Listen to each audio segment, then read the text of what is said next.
Γεια σας, καλώς ήρθατε στο κανάλι μου. Πάμε σήμερα να φτιάξουμε ένα εύκολο σιροπιαστό. Εύκολο, εμφανίσιμο και πεντανόστιμο. Μην ξεχνάτε να κάνετε κοινοποίηση στα βίντεό μου, να κάνετε γραφούλα στο κανάλι μου. Οτιδήποτε χρειάζεται μπορείτε να έρθετε στην ομάδα μας, μαγειρικές απολαύσεις του Facebook. Και πάμε τώρα να σας δείξω τι συνταγή, την εκτέλεση και τα υλικά. Όταν φτιάχνουμε σιροπιαστά ξεκινάμε πάντα από το σιρόπι. Εντάξει, θα βάλουμε 600 γραμμάρια νερό, 900 γραμμάρια ζάχαρη,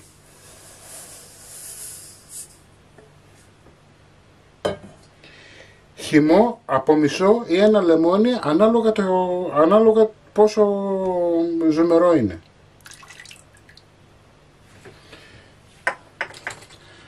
δύο στικάκια κανέλα, το ένα το έχω σπάσει, γι' αυτό μπήκαν τρία. Λοιπόν, μία κουταλιά της σούπας γλυκόζη. Εάν δεν έχετε γλυκόζη δεν πειράζει, μην τη βάλετε καθόλου. Η γλυκόζη δένει πιο καλά το σιρόπι και πλέον υπάρχει σε όλα τα σούπερ μάρκετ. Εντάξει, ανακατεύουμε να λιώσει η ζάχαρη λιγάκι, το νερό είναι καυτό, έτσι, και θα πάμε να το βράσουμε 6 λεπτά από την ώρα βρασμού. Ωραία. Λοιπόν, πάμε για βράσιμο. Το σιρόπι μας είναι έτοιμο, το έχουμε αφήσει στην άκρη να κρυώσει.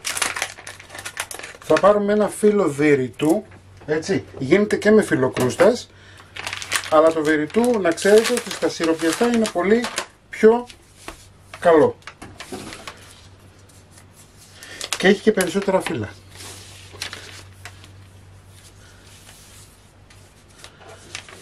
Το φύλλο που χρησιμοποιώ είναι φρέσκο, έτσι μπορείτε να το βρείτε στη συντήρηση των ψυγείων στο σούπερ μάρκετ, να το προτιμάτε, γιατί ναι, είναι λίγο πιο ακριβό, όμως δεν χάνετε κανένα φύλλο και δεν σκορπάει, δεν θρηματίζεται, αυτό θέλω να πω. Θα το κόψουμε στη μέση.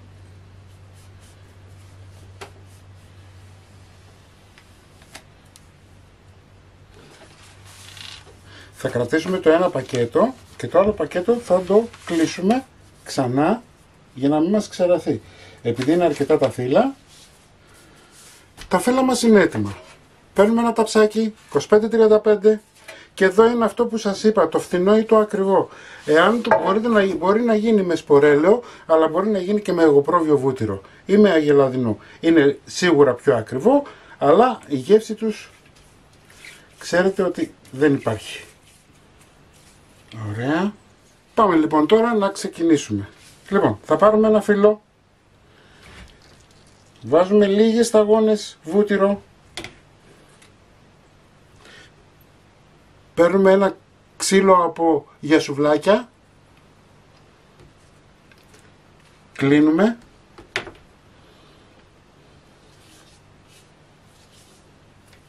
μπορείτε αν θέλετε να βάλετε λίγη ινδική καρύδα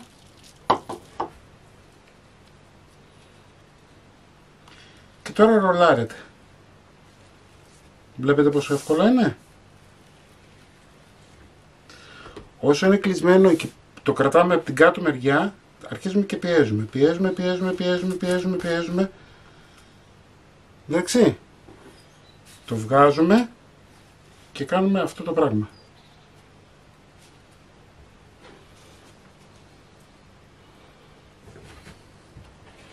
Το βάζουμε στο ταψάκι μας.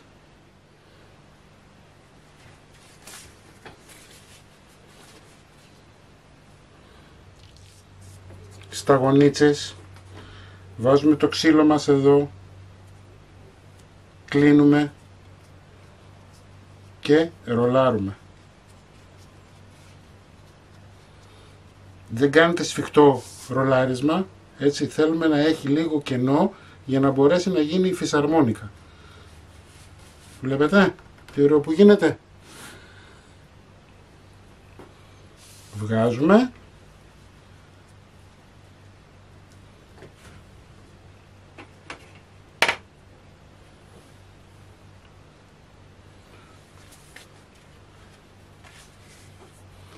Παίρνουμε ένα φύλλο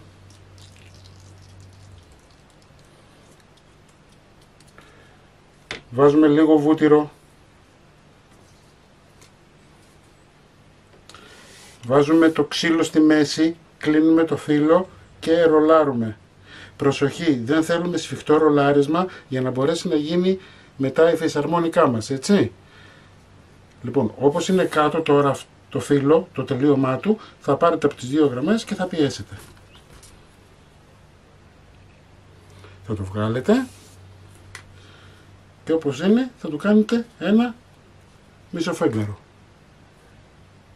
Λοιπόν, είμαστε έτοιμοι, έχω γεμίσει το ταψί μου, έτσι. Θα βάλετε βουτυράκι ή λάδι. Εμένα είναι το ταψί αυτό μου πήρε σχεδόν 2 φύλλα, έτσι, οπότε πρέπει να έχετε και δεύτερο φύλλο εάν θα ξεκινήσετε να το φτιάξετε. Θα πάρουμε αμύγδαλο και θα βάλουμε στην άκρη, βλέπετε.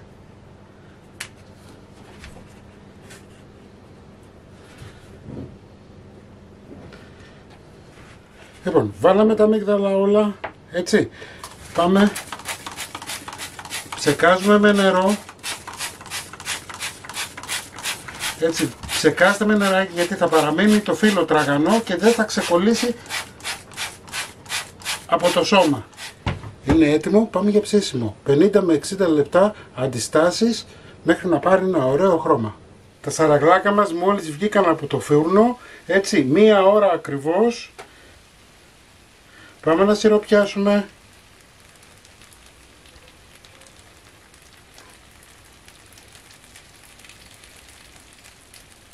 Πιστεύω να τα ακούτε.